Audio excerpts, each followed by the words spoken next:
Quel est ce commencement?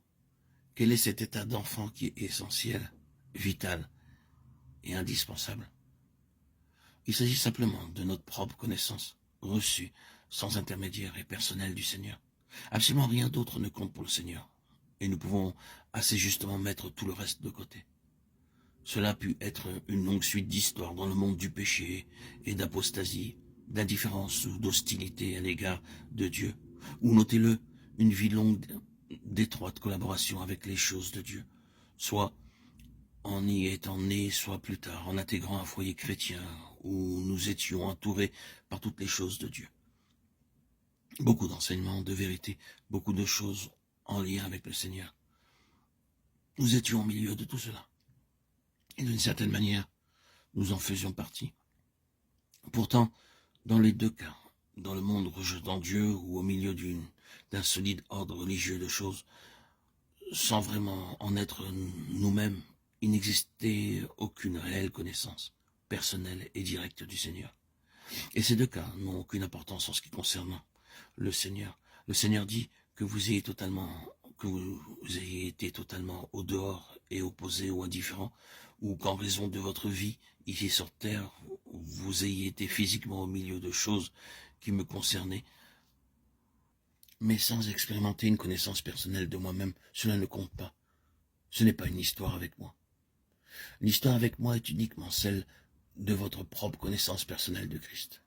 Et quel que soit le moment où vous y êtes entré, c'est le commencement avec moi. L'histoire avec Dieu commence là.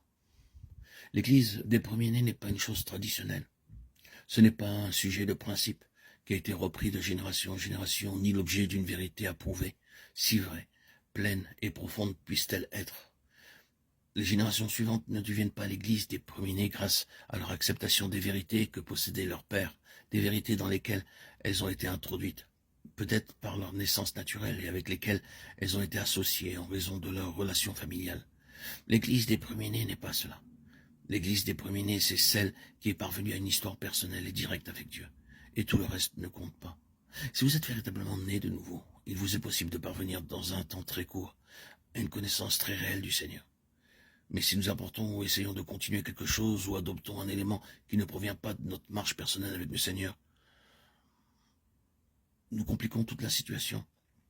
Ces propos, bien évidemment, vont à l'encontre d'un certain ordre et d'un certain courant, mais bon, d'un autre côté, de quelle valeur elle est, quel fardeau, quel revers une histoire peut être si nous l'autorisons.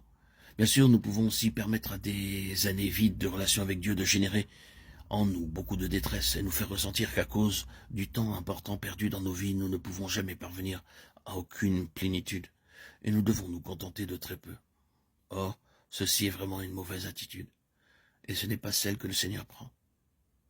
Le Seigneur peut nous conduire à une grande mesure de la plénitude de Christ dans ce que nous pourrions appeler un temps relativement court, pourvu que nous adoptions son attitude à l'égard de toute autre histoire.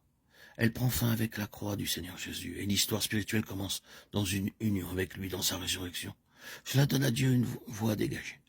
Puis encore dans d'autres cas, ô combien de fois l'éducation religieuse a été un obstacle. Grandir dans une atmosphère fébrile de choses spirituelles n'aide pas toujours. Remerciez Dieu pour toute chose potentiellement utile une fois que nous sommes sur le bon chemin et dans la bonne position. Mais avant que nous ayons notre propre connaissance personnelle de Dieu, tout cela peut être pour nous d'un grand fardeau, d'un grand poids, d'une grande mort et d'aucune utilité.